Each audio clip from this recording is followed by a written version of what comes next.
bien, muy buenos días de nuevo, ¿eh? Un privilegio estar, de verdad, con todos vosotros los que estáis en casa. Bueno, ya mencionábamos un cambio, un giro en el nombre, no en la esencia, no en la esperanza sin límites que se comparte.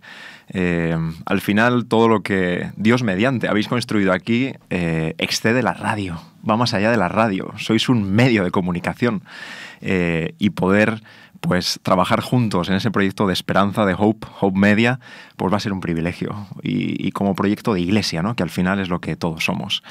Compartimos una primera idea. Os tengo que confesar que llevo días batallando con el Señor acerca de este primer pensamiento. Porque me venían algunas ideas, el texto bíblico es maravilloso y hay cantidad de perlas, de joyas ahí. Y constantemente me venía este texto a la mente, que descubrí hace unas semanas. Así que no sé por qué el Señor me lo ha estado poniendo constantemente en la cabeza.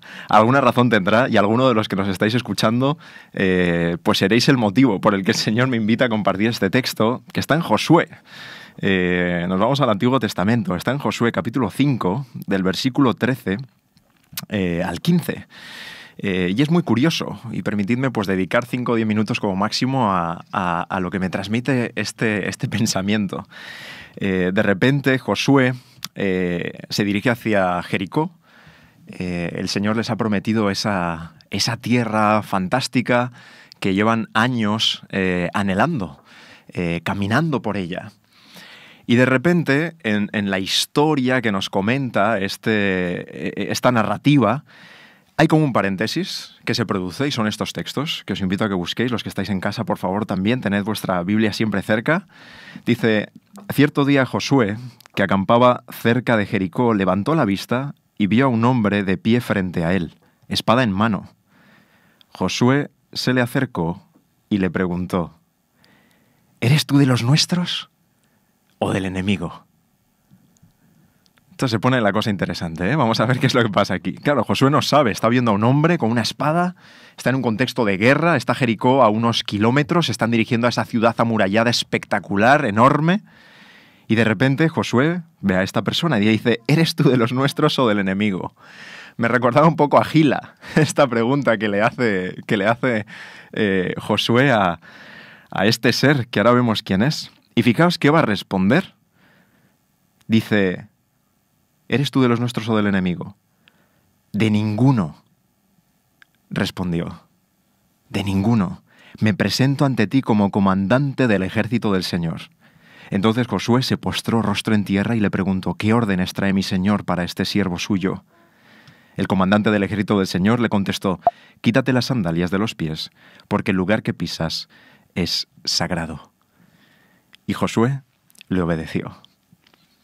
Aquí pasan cosas muy curiosas en este punto, porque este es el ángel del Señor, que es quien les ha ordenado que vayan hacia Jericó. Y en este paréntesis, en la narrativa, de repente se nos presenta el ángel y uno esperaría que el ángel se identificase con: no, tranquilo, Josué, que soy de los tuyos, que soy de tu equipo. Y sin embargo el ángel lo que le dice es: de ninguno. ¿Cómo que de los tuyos o de los otros? ¿Qué es eso de estos equipos? Eso no va conmigo. De ninguno. Así que 3 ideas, porque creo que a partir de esas 3 ideas podemos después compartir un poquito entre nosotros. La primera: Dios siempre sorprende. Creo que ninguno de nosotros esperaba esta respuesta de parte del Señor. Pero si eres tú el que nos va a ayudar a conquistar, ¿cómo dices que de ninguno? Dios siempre sorprende. Primera idea. Segunda idea. Esto de decir: no, Dios es de mi equipo, creo que es una expresión que no está bien reflejada en nuestro pensamiento. Más bien nosotros somos del equipo de Dios. No puede haber otro partido, no puede haber otro entrenador, no puede haber otro capitán, no puede haber otro líder, no puede haber otra camiseta en la que participar. Entonces, no es una cuestión de que yo tengo mi equipo y el Señor se une a él. No. El Señor está por encima de nuestras historias, por encima de nuestras situaciones. Y el Señor dice: ¿cómo qué? No. Si quieres tú te unes a mi equipo, pero eso de que yo me una al tuyo, esto es diferente. Y tercera idea, conectándola con otro texto, porque sabéis que lo bonito de la Biblia es que todo está conectado. Hay un maravilloso hilo de oro que conecta absolutamente todo en el texto bíblico. Y ahora os llevo a Primera de Corintios, o el Espíritu nos mueve hasta Primera de Corintios, donde está Pablo escribiendo a una iglesia que comienza a ser iglesia y comienza a tener sus divisiones, porque los humanos somos así. Porque Josué con su equipo de israelitas pues tenía su equipo. Y después nosotros, ya en la era moderna, con Jesús, pues también queremos hacer nuestros equipos. Y dice Pablo en el versículo 10 de Primera de Corintios, capítulo 1, os suplico, hermanos, en el nombre de nuestro Señor Jesucristo, que todos viváis en armonía y que no haya divisiones entre vosotros, sino que os mantengáis unidos en un mismo pensar y en un mismo propósito. Dice, ¿cómo es eso que, versículo 12, algunos dicen, yo sigo a Apolos? Aquí empiezan los equipos. Yo sigo a Pablo, yo sigo a Cefas, yo sigo a Cristo. ¿Cómo puede ser? Dice el versículo 13. ¿Está Cristo dividido? ¿Acaso Pablo fue crucificado por vosotros? ¿O que es que fuisteis bautizados en el nombre de Pablo? No, va a saltar un poquito más adelante en el capítulo 3 y va a decir en el versículo 7, no cuenta ni el que siembra ni el que riega, sino solo Dios, que es el que hace crecer. Estamos ante una evolución en este proyecto. Aquí o somos del equipo de Dios o no sirve ninguno de nuestros equipos que hagamos. Y al final la esencia que tenemos, la esperanza que queremos compartir sin límites a través de este proyecto, tiene que estar en el equipo de Dios, no en el nuestro. No en el nuestro. Tercera idea, y con esta acabo. Hace tiempo hablaba con una persona y me parecía muy interesante la conversación que manteníamos, porque a veces podemos entender que nuestra querida iglesia o que nosotros como grupo de personas que estamos aquí tenemos una misión. Pero permitidme darle la vuelta a ese pensamiento. Y es que es la misión la que nos tiene a nosotros. Es la misión la que nos abraza a cada uno de nosotros. Y a mí ese pensamiento es como que me produce un profundo alivio, como el primer texto que citaba era Joaquín, ¿sí? Me da mucho reposo. ¿Por qué? Porque no soy yo el que ha creado esta misión. El que yo tengo mi equipo, me lo he creado y entonces... No. De repente el Señor decide abrazarnos a cada uno de nosotros, de los que estamos aquí, de los que estáis en casa, y dice, únete a mi equipo. No crees tu equipo, únete al mío. Y sentirme abrazado por esa misión es como que me siento motivado a compartir el amor de Cristo de una forma, pues como decía Pablo, es que estoy bajo la obligación de hacerlo, ¿sí? En este texto de Primera de Corintios, en el capítulo 2, va a decir Pablo, no quiero saber de otra cosa sino de Jesucristo. No me cuentes rollos, no me cuentes chismes, no me cuentes historias, solo quiero saber de Jesucristo. Así que bueno, quería compartiros este primer pensamiento.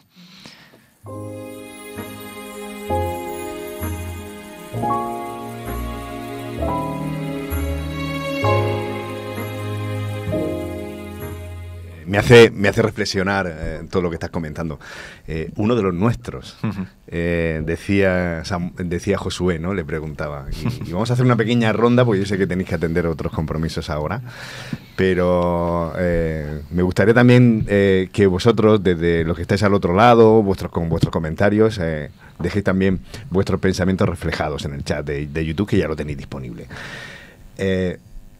Yo estaba preguntándome, te estaba escuchando y ahora me gustaría también que vosotros me respondierais y me estaba acordando de una película de los años 90 de Scorsese, donde uno de los nuestros habla de ambiciones, lealtades, pero de acuerdo a un bando, la mafia, esa lealtad. ¿Dónde ponemos nuestra lealtad, ¿no? ¿Dónde nos ponemos? Y es verdad, cuando yo me miro a mí mismo, cuando yo miro al que tengo al lado, al final creamos qué tipo de equipo.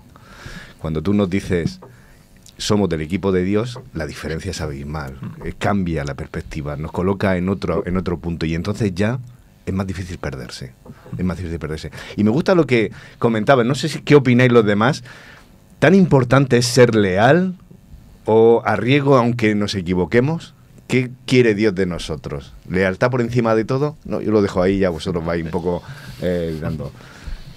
Manuel, yo te quiero escuchar. Sí. A mí me ha gustado mucho el enfoque que le ha dado Samuel. Evidentemente, cuando yo soy el que me uno al equipo de Dios, dejo mi ego, dejo mi... Sí, ¿ahora se oye? Sí. Ahora sí. Dejo de alguna forma todas esas cosas que muchas veces lo que hacen, en vez de solucionar, es producir, de alguna forma, enfrentamientos, ¿no? Ujú. Porque cuando es mi proyecto, y yo creo que Dios me lo ha revelado a mí y es mío, ahí lo que sale es nuestro ego. Es nuestro ego. Pero cuando nos unimos al proyecto de Dios, el ego se queda fuera, es Dios el que dirige, es Dios el que marca las directrices, y me ha encantado mucho esa visión que le ha dado Samuel al texto. ¿Sí? Además, hablando del tema de los equipos, no sé si os acordáis en vuestra etapa estudiantil cómo se hacían los equipos en el patio del colegio, ¿no? Al final, hacer equipos lo que significa también, lo que conlleva también, es excluir gente, es herir a personas. Mientras que, según la Biblia, el equipo de Dios es totalmente inclusivo. Ahora que está tan de moda esta palabra, porque todos somos predestinados a salvación. Es decir, todos desde el principio ya estamos dentro del equipo. La decisión que tú puedes ejercer es la de salirte del equipo.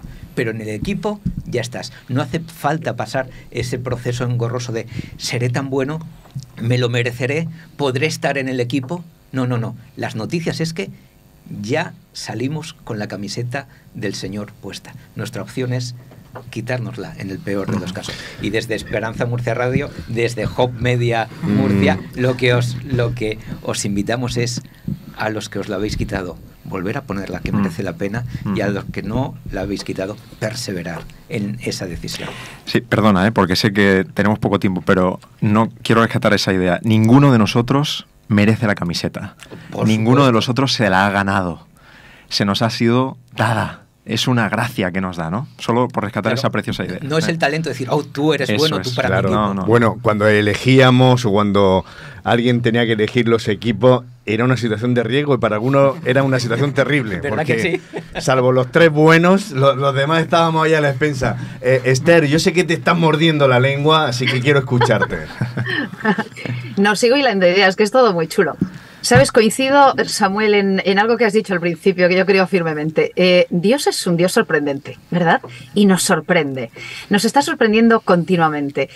Nos sorprende con haber llegado a 280 ediciones, ¿verdad? Y nos sorprende con las perspectivas que tenemos por delante, ¿no? Pero también nos sorprende llamándonos cuando creemos que no tenemos suficientes capacidades para jugar en el equipo. Y me hacíais pensar en algo. Tú decías también al final que efectivamente nosotros en todo caso sembraríamos y recogeríamos, pero el que hace crecer es Dios.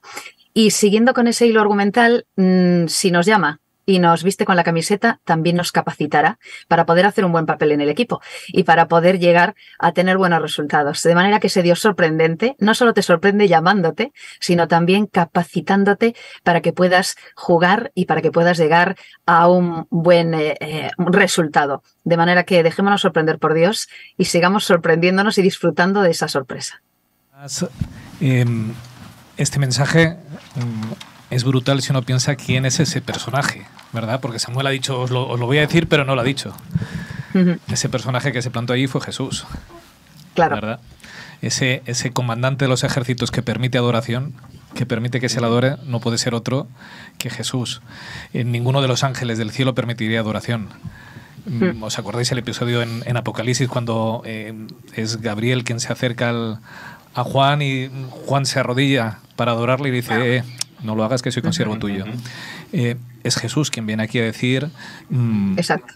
Esto no es de equipos, ¿eh? Cuidado con que te creas que yo soy solo parte tuyo, que yo también soy Dios y creador de los otros que están al otro lado. Que aquí todos sois hijos míos y aquí lo que podéis hacer, como decía Samuel, es uniros a mi equipo. No creer que yo me uno al vuestro.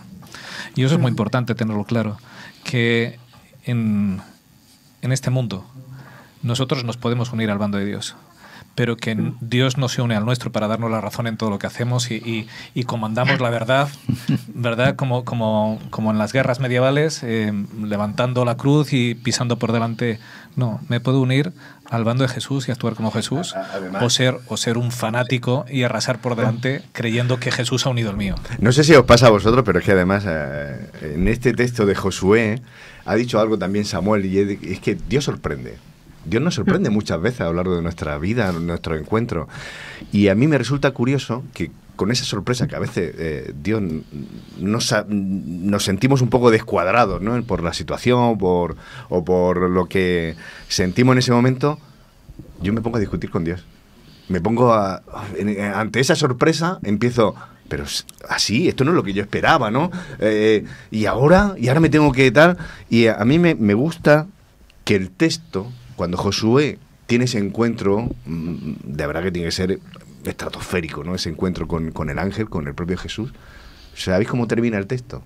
Dice, el jefe del ejército del Señor le contestó, descálzate, porque el lugar donde estás es sagrado, ¿vale? Eso es algo también muy importante porque Dios muchas veces nos sitúa como diciendo, este momento es especial, ahora este encuentro conmigo es diferente.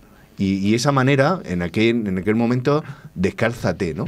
De hecho, fíjate, me lo acabas de hacer pensar con ese gesto. Y además, Esther... Es un momento de intimidad. Claro, de intimidad. claro, es diferente. Os quedáis quietos aquí, tranquilos, en ese momento de intimidad con Dios. Jesús seguramente hoy, para mí, lo haría, no sé cómo lo haría, pero para que yo tomara conciencia de que el momento del encuentro, de ese encuentro con Jesús es diferente. Juanfra, tranquilo. Y ahora viene lo bueno. ¿Sabéis qué hizo Josué? ¿Sabéis cómo termina el texto? Josué le obedeció.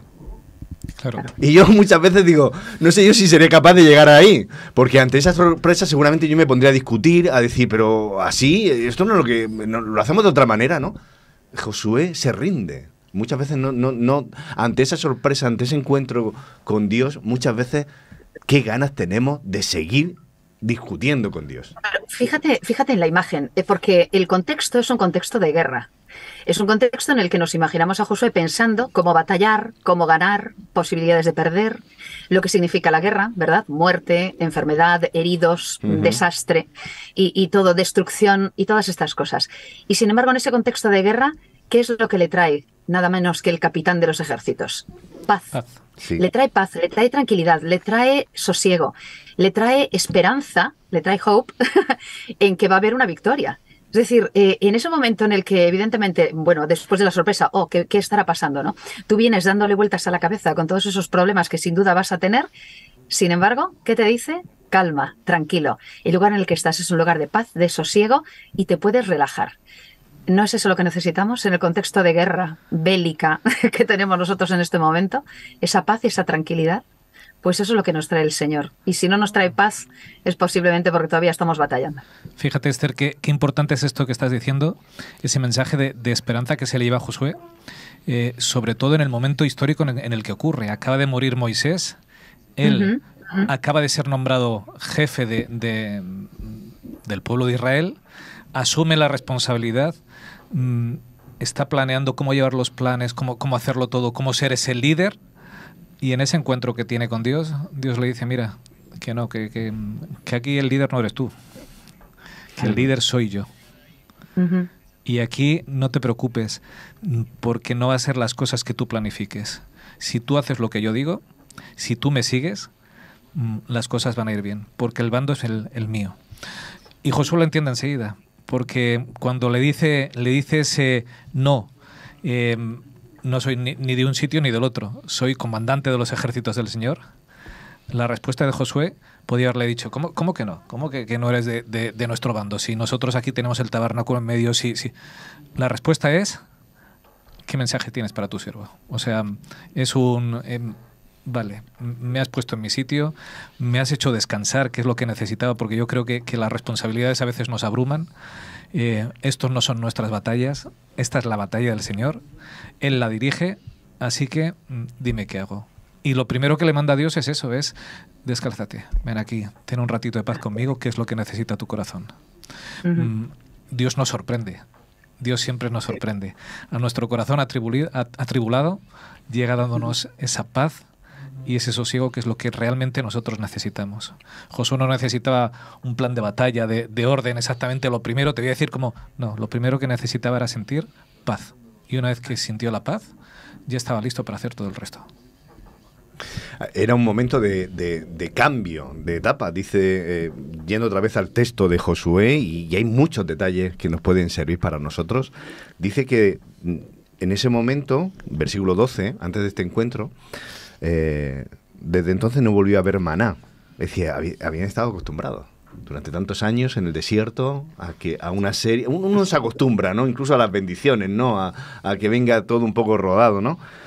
Dice, ya no volvió, se acabó el maná. Con lo cual, ya es un cambio diciendo, bueno, ¿y ahora qué? ¿No? Y supongo que ante eso habría mucha gente en aquel entorno que se preguntaría, bueno, ¿qué va a pasar a partir de ahora? Hemos llegado todos tantos años volcados en un objetivo de llegar a la meta, ya estamos aquí, pero a veces cuando llegamos al sitio que nos hemos marcado o que hemos conseguido, a veces también nos entra un poco de duda, de miedo, porque no deja de ser un cambio y una incertidumbre. Dice, así que los israelitas se alimentaron aquel año de lo que producía la tierra de Canaán. Tenían que empezar, ¿no? Y ante eso vemos a Josué que se da un paseo, y yo creo que él diciendo, bueno, buscando a Dios ante esa nueva etapa. Para mí es muy revelador, porque muchas veces cuando tenemos esos cambios en nuestras vidas, merece la pena plantearse, ¿a qué recurro? ¿A quién recurro? ¿Qué pasa por mi cabeza? ¿Dónde intento agarrarme? Hay gente que vuelve a lo que conoce, aunque sea lo malo conocido, ¿no? Aquello de más vale malo conocido que bueno por conocer, y se agarra a lo mejor a amistades, a estructuras, se agarra a pensamientos que porque sienten que hay barro en sus pies o que pueden resbalar, ¿no?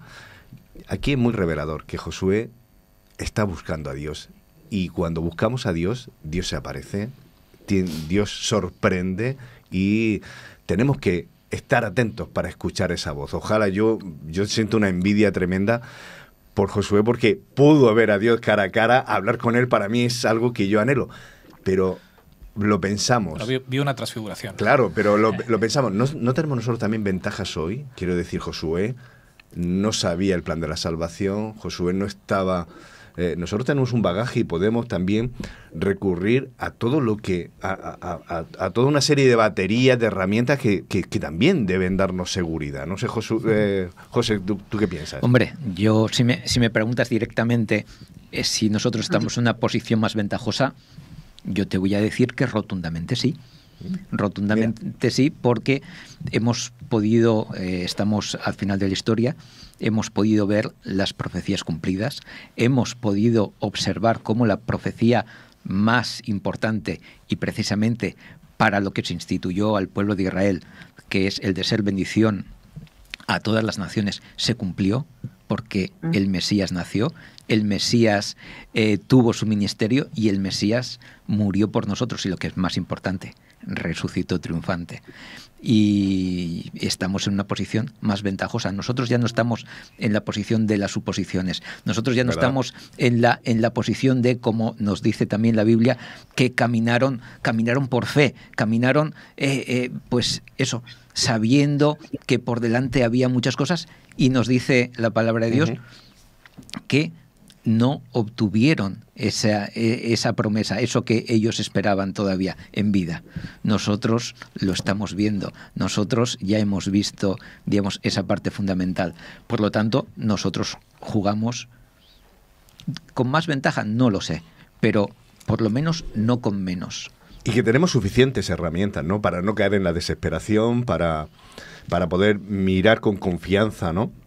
Tanto a lo que tenemos por delante, que muchas veces la gente dicen, ¿no?, los expertos, que nos preocupamos y sentimos temor por la mayoría de cosas que nunca van a pasar en nuestras vidas. Correcto, sí, sí. Yo no envidio nada a Josué, que lo sepas. Yo sí, alguna cosa sí. A mí me hubiera gustado gritar y que se cayeran los muros delante de mí. Ya. Ahora tú piensas, el Dios de amor, de perdón que tú conoces, lo conoces gracias a la revelación de Jesús. Sí, sí, sí. El Dios que conocían ellos, ¿realmente tenían tanta luz para conocerlo también como tú? ¿Te sientes tan seguro en los brazos de Dios como se sentían entonces ellos allí? ¿Renunciaríamos renunciaríamos a no conocer toda la experiencia de Jesús en la tierra? Yo no renunciaría a ello. La visión que nos dio de Dios. Sí. Hombre, para mí yo creo claro, que la comparativa siempre sería delicada. También es verdad que ellos vivían en una época con mucho menos deterioro que el que tenemos nosotros. Nosotros tenemos deterioro físico, mental, ¿verdad? En la época en la que estamos viviendo, un clarísimo deterioro medioambiental también, ¿verdad? Medioambiental. Vivimos una realidad completamente distinta. Ellos no se podrían imaginar este mundo de enfermedad y este mundo de deterioro, ¿no? Y nosotros, yo estaba pensando ahora, mientras os oía, que estábamos hablando de un entorno bélico, y el que tenemos ahora, qué está ocurriendo, qué ha pasado ayer en Ucrania, que están volando el país entero, ¿no? Es una auténtica locura. Lo que pasa es que, claro, como nosotros vivimos aquí, pues no lo vivimos de una forma directa, pero nosotros tenemos un contexto también de belicosidad y de hostilidad y de problemas y tal. Pero quizá, a lo mejor eso, sea delicado hacer esa comparativa, ¿no? Porque todos querríamos, oye, pues mira, me hubiera gustado estar en aquella época. Bueno, pues quizá no. Luego lo veremos si nos gustaba o no también en la escuela sabática, ¿no? Y cómo ha cambiado el concepto de pobreza y todas estas cosas. Pero entonces ser un pobre y miserable era terrible, era trágico, ¿no? Hoy también. Era ser un abandonado de Dios. Exacto. Entonces, bueno, luego hablaremos de alguna cosilla más. Y hoy en día tenemos claro que Dios ama a los pobres, ama a los ricos, Dios ama a todos. Tenemos mucha información, pero tenemos mucho deterioro también. Estamos en una época final, lo decías, José, ¿verdad? Estamos en una época en la que es evidente que el deterioro es tan rápido y tan claro que, claro, tenemos ventajas, pero también tenemos desventajas, con lo cual, al final, Dios nos equilibra a todos. Sí, claro, además, sería injusto, ¿no? Hubiese sido injusto. Cada cual tenía su realidad y su realidad nos es suficiente para cada uno, si no, pues, por eso sería injusto. Por eso, estando nosotros en la realidad que estamos y tomando las enseñanzas bíblicas, pues podemos hacer esa misma comparativa, a extraer la lección de estos textos, sabiendo que debemos unirnos al equipo de Jesús, sabiendo que Jesús tiene un plan como lo tenía para el plan de Israel, que era darles la tierra nueva, que la señal de ese plan, como bien decía Juanfra, que nos avanzó unos versículos más, era que dejó de caer el maná del cielo porque la promesa se estaba por cumplir. Es decir, ahora yo que os he prometido que entraríais en una tierra donde fluiría leche y miel. Por lo tanto, el maná ya no tiene cabida, no hace falta. ¿Acaso nosotros no tenemos promesas de este tipo? ¿Acaso nosotros no podemos tener una vida espiritual que emana leche y miel? ¿Acaso no tenemos una esperanza que nos hace totalmente avanzar?